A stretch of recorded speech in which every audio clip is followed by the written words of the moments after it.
জাম নিয়েছি, জাম মাখা বানাবো। এখানে কটা নেবু পাতা নিয়েছি, কাঁচা লঙ্কা নিয়েছি, শুকনো লঙ্কা, এক টুকরো নেবু স্লাইস নিয়েছি, আর এখানে চাট মশলা নিয়েছি। এখানে ধনে গুঁড়ো, জিরে গুঁড়ো আর লঙ্কা গুঁড়ো নিয়েছি। আর এখানে বিট নুন দিয়ে দেব।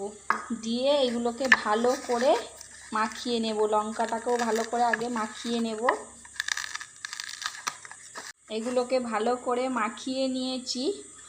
এতে এবার এই জামগুলো দিয়ে দেব। দিয়ে এর সাথে ভালো করে এটাকে মাখিয়ে নেব।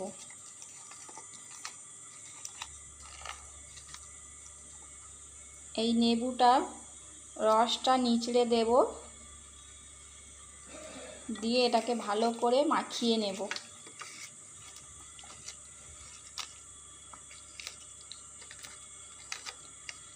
জাম মাখাটা এবার হয়ে গেছে।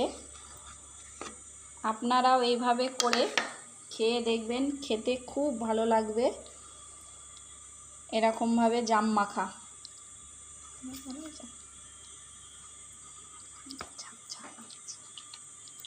পছন্দের একটা জিনিস জাম মাখা।